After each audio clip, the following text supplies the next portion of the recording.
وصحبه ومن اهتدى بهديه. الحمد لله رب العالمین والصلاة والسلام علی نبینا محمد وعلی آلہ وصحبہ اجمعین۔ لیلۃ القدر منتقل ہوتی ہے یا یہ ہر سال ایک ہی رات ہوتی ہے؟ یہ معلومات لے کر آپ کا بھائی محمد عاقل نور ٹی وی جدہ سے آپ سے مخاطب ہے۔ امید ہے کہ آپ بخیر ہوں گے اور رمضان کے ان قیمتی ایام میں اللہ رب العالمین کی رضا حاصل کرنے کے لیے نیک اعمال ادا کر رہے ہوں گے۔ ان نیک اعمال میں اگر آپ اضافہ کرنا چاہتے ہوں تو اس چینل کی جوائن ممبرشپ کے ذریعے اس سے سپورٹ کرنا شروع کر دیں۔ جہاں جہاں اصلاح جائے گی، جہاں جہاں لوگ قرآن و سنت پر عمل کرنا شروع کریں گے، ہماری ویڈیوز کے ذریعے آپ بھی اس کاروان خیر میں برابر کے شریک رہیں گے۔ سنتے ہیں شیخ ڈاکٹر سعد الخذلان کو، وہ اس سلسلے میں کیا رہنمائی فرما رہے ہیں۔ هل ليلة القدر ثابتة أو متنقلة؟ في جميع الأعوام أم أنها تتنقل؟ کیا یہ ثابت ہے کہ ایک ہی رات میں ہر سال شب قدر ہوتی ہے یا یہ منتقل ہوتی ہے ہر رات میں، جیسے کہ بعض اہل علم کا موقف ہے کہ کبھی 23 کو، کبھی 21 کو، کبھی 25 کو، کبھی 27 کو اور کبھی 29 کو یہ منتقل ہوتی رہتی ہے۔ يكون في سنة مثلا ليلة 27 وفي سنة أخرى ليلة 21 وفي یہاں شیخ سعد الخذلان دوستوں بھائیوں اور بہنوں، رمضان المبارک کے آخری عشرے میں یہ سوال نہایت ہی اہم بار بار سامنے آتا ہے۔ اہل علم کے درمیان اس مسئلے میں دو معروف اقوال پائے جاتے ہیں۔ پہلا قول یہ ہے کہ لیلۃ القدر ہر سال بدلتی ہے اور رمضان کے آخری عشرے کی تاخیراتوں میں منتقل ہوتی رہتی ہے، جبکہ دوسرا قول یہ ہے کہ لیلۃ القدر ایک ہی معین رات ہے، وہ تبدیل نہیں ہوتی۔ بعض اہل علم نے دوسرے قول کو راجح قرار دیا ہے اور اس کے لیے چند دلائل بھی پیش کیے ہیں کہ لیلۃ القدر منتقل نہیں ہوتی بلکہ اس کی ایک ہی رات ہے، اور اس رات کا تعین اللہ کے رسول صلی اللہ علیہ وسلم نے صریح احادیث میں تو موجود نہیں ہے، لیکن کچھ صحابہ نے جو آثار نقل کی ہیں محدثین نے، وہ بھی آپ کی خدمت میں پیش کرنے کی سعادت حاصل کر رہا ہوں۔ سب سے پہلے دلیل یہ دی جاتی ہے، قرآن کریم میں اللہ تعالیٰ فرماتا ہے لیلۃ القدر کی عظمت اور شرف کو بیان کرنے کے لیے انا انزلناہ فی لیلۃ مبارکہ، سورہ دخان کی آیت نمبر 3 ہے۔ بے شک ہم نے اس قرآن کو ایک بابرکت رات میں نازل کیا ہے۔ یہاں اللہ رب العالمین نے قرآن کو بابرکت رات میں نازل کیا ہے۔ دوسری جگہ اللہ تعالیٰ فرماتا ہے سورہ قدر انا انزلناہ فی لیلۃ القدر، بے شک ہم نے اس قرآن کو لیلۃ القدر میں نازل کیا ہے۔ اس دلیل کی وضاحت کرتے ہوئے اہل علم کہتے ہیں کہ جب اس رات کو شرف قرآن کے نزول کی وجہ سے حاصل ہوا ہے تو جس طرح قرآن کا نزول ایک ہی خاص رات میں ہوا تھا، اسی طرح وہ رات بھی ایک ہی مخصوص رات ہونی چاہیے۔ اس بات کو سمجھانے کے لیے اہل علم ایک مثال دیتے ہیں۔ مثال کے طور پر یوم عاشورہ کو دیکھ لیجئے۔ عاشورہ کی فضیلت اس لیے ہے کہ اسی دن اللہ رب العالمین نے موسیٰ علیہ السلام اور بنی اسرائیل کو موسیٰ علیہ السلام کو اللہ تعالیٰ نے نصرت اور نجات عطا فرمائی تھی اور بنی اسرائیل کو رسوا اور ہلاک کیا تھا۔ اسی وجہ سے نبی کریم صلی اللہ علیہ وسلم نے اس دن روزہ رکھنے کی ترغیب دی تھی۔ اللہ کے رسول صلی اللہ علیہ وسلم نے کیا فرمایا تھا؟ صحیح بخاری اور مسلم کی حدیث یہ موجود ہے، ھذا یوم نجی اللہ فیہ موسیٰ وقومہ، یہ وہ دن ہے جس میں اللہ نے موسیٰ اور ان کی قوم کو نجات اور کامیابی اور نصرت عطا فرمائی۔ چنانچہ عاشورہ ہمیں ہمیشہ محرم کی 10ویں تاریخ کو ہی آتا ہے اور اسی کا ہم اہتمام بھی کرتے ہیں، یہی عاشورہ ہے۔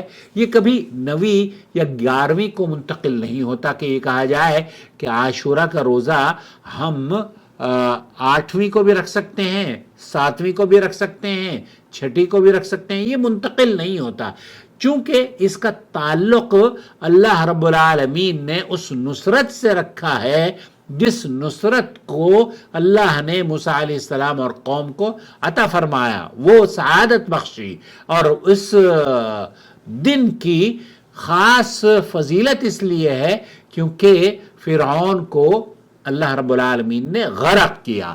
تو جس دن غرق کیا وہ ایک دن تھا، وہ منتقل نہیں ہوتا. حضرت عبادہ بن صامت یہ کہتے ہیں کہ اللہ کے رسول صلی اللہ علیہ وسلم نے خرج لیخرج بلیلۃ القدر، ہمیں لیلۃ القدر کے بارے میں بتانے کے لیے اللہ کے رسول صلی اللہ علیہ وسلم باہر تشریف لائے، لیکن دو مسلمانوں میں جھگڑا ہو گیا تو آپ نے فرمایا میں تمہیں لیلۃ القدر بتانے کے لیے نکلا تھا، لیکن فلاں اور فلاں کے جھگڑے کی وجہ سے اس کا علم اٹھا لیا گیا. بعض علماء اس حدیث سے یہ استدلال لیتے ہیں کہ بظاہر ایسا معلوم ہوتا ہے کہ نبی امت کو ایک معین رات کے بارے میں بتانا چاہتے تھے جو ہر سال کے لیے ہوتی ہے، کیونکہ آپ علیہ الصلوۃ والسلام کا اگر اس حدیث کا معنی اور مفہوم دیکھیں کہ وہ خوشخبری دینے آئے تھے آپ علیہ الصلوۃ والسلام کہ لیلۃ القدر کب ہوتی ہے، تو لیلۃ القدر کی خوشخبری کا اعلان کرنے کے لیے آپ کا نکلنا اس بات کی دلیل ہے. پھر اسی طریقے سے حضرت ابی ابن کعب رضی اللہ تعالی عنہ قسم کھا کر فرمایا کرتے تھے کہ لیلۃ القدر 27ویں رات ہے. واللہ انی لأعلمها هي الليلة التي امرنا رسول اللہ صلی اللہ علیہ وسلم بقیامها وهي لیلۃ 27. صحیح مسلم کی یہ حدیث موجود ہے. اللہ کی قسم میں اس رات کو جانتا ہوں، یہ وہی رات ہے جس میں رسول اللہ صلی اللہ علیہ وسلم نے ہمیں قیام کرنے کا حکم دیا تھا، اور وہ 27ویں شب ہے. البتہ جو علماء یہ کہتے ہیں کہ لیلۃ القدر مختلف راتوں میں منتقل ہوتی رہتی ہے، وہ بعض احادیث سے استدلال لیتے ہیں. مثلا ان کا یہ کہنا کہ ابو سعید خدری رضی اللہ تعالیٰ عنہ فرماتے ہیں کہ فمطرنا لیلۃ 21 فصلی بنا رسول اللہ صلی اللہ علیہ وسلم، 21ویں رات کو بارش ہوئی، پھر رسول اکرم صلی اللہ علیہ وسلم نے ہمیں نماز پڑھائی اور میں نے آپ کی پیشانی پر پانی اور مٹی کا اثر دیکھا. بعض لوگ اس حدیث سے یہ نتیجہ نکالتے ہیں کہ اس سال لیلۃ القدر 21ویں رات ہوئی تھی، اس روز یا اس سال جب حضرت خدری صحابی رسول ابو سعید خدری رحمۃ اللہ رضی اللہ عنہ نے اس کو بیان کیا.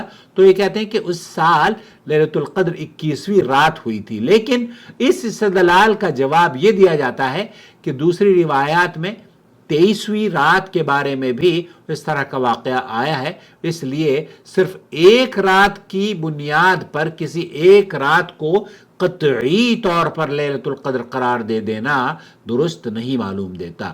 مزید یہ بھی کہا گیا ہے کہ اگر بارش ہوئی ہو تو عموماً مسلسل کئی راتوں میں ہو سکتی ہے، اس لیے یہ دلیل قطعی نہیں ہے. اسی وجہ سے جمہور اہل علم کا عملی طریقہ یہ رہا ہے کہ وہ رمضان کے آخری عشرے کی تمام طاق راتوں میں لیلۃ القدر کی تلاش کیا کرتے تھے، تاکہ اگر وہ کسی بھی رات میں ہو تو انسان اس کی برکت سے محروم نہ ہو. رسول اللہ صلی اللہ علیہ وسلم نے فرمایا تحروا لیلۃ القدر فی العشر الاواخر من رمضان، لیلۃ القدر کو رمضان کے آخری عشرے میں تلاش کرو. اس لیے اہل علم کہتے ہیں کہ مومن کے لیے زیادہ بہتر یہ ہے کہ وہ صرف ایک رات پر اعتماد نہ کرے، بلکہ پورے عشرے کو اللہ کے ذکر اور قیام اللیل اور اس رات کی فضیلت اور اس رات کا ثواب حاصل کرنے کے لیے، کیونکہ اس کا بڑا اجر ہے. لیلۃ القدر خیر من الف شہر، یہ تو اس 1000 مہینوں سے بہتر نماز ہے، لیلۃ القدر ہے یا اس کی عبادات ہیں. تو دوستو، بھائیوں اور بہنوں، اہل علم کا موقف یہ ہے کہ یہ ایک رات ہے، اور شیخ سعد الخذلان یہ فرماتے ہیں کہ یہ ایک رات، چونکہ بہت سارے صحابہ سے یہ مروی ہے کہ وہ قسم کھا کر فرمایا کرتے تھے کہ یہ 27ویں شب ہے، اس لیے 27ویں شب کا خاص طور پر اہتمام ہونا چاہیے. البتہ اگر آپ پورے آخری عشرے میں اور ہر طاق رات میں ذکر و اذکار اور اللہ کی عبادت کریں اور اللہ سے دعا کریں اللہم انک عفو تحب العفو فاعف عنی، یہ کہتے رہیں، یہ پڑھتے رہیں۔ میری ویڈیو آپ دیکھ لیجئے کہ کون سی عبادات شب قدر میں کرنی چاہیے۔ تو خلاصہ کلام یہ ہوا، شیخ سعد الخذلانی فرماتے ہیں کہ لیلۃ القدر منتقل کرنے کا جو رجحان اہل علم نے کے یہاں پایا جاتا ہے، صحیح قول کے مطابق، صحیح راجح قول کے مطابق یہ بات سمجھ میں آتی ہے کہ یہ منتقل نہیں ہوتی، یہ ایک ہی رات ہے، کیونکہ جس طریقے سے یوم عاشورہ منتقل نہیں ہوتا، عاشورہ کی جو فضیلت رکھی ہے اللہ رب العالمین نے اس کامیابی سے رکھی ہے جو کہ موسیٰ علیہ السلام کو اللہ تعالیٰ نے عطا فرمائی تھے، اس رات کی کامیابی بھی قرآن کریم کی شان نزول کی وجہ سے برکت اس رات کو دی گئی ہے، تو وہ رات ایک ہی تھی جیسے کہ عاشورہ ایک۔ پوری دنیا میں ایک ہی عاشورہ ہوتا ہے، پوری دنیا کے لوگ عاشورہ محرم ہی کو عاشورہ مانتے ہیں، اس لیے اس طرز پر اس استدلال کو استعمال کرتے ہوئے شیخ سعد الخذلانی فرماتے ہیں کہ لیلۃ القدر بھی اس کی فضیلت اللہ رب العالمین نے شان نزول قرآن کریم سے رکھی ہے، اس لیے ایک رات ہی میں انا انزلناہ فی لیلۃ مبارکہ، انا انزلناہ فی لیلۃ القدر، یہاں لیلت کا لفظ استعمال کیا ہے، رات کا لفظ استعمال کیا ہے، اور اسی طریقے سے رات میں بے شک ہم نے اس قرآن کو لیلۃ القدر میں، قدر کی اس شب میں نازل کیا ہے۔ مجھے امید وضاحت ہو گئی ہوگی۔ والسلام علیکم ورحمۃ اللہ وبرکاتہ۔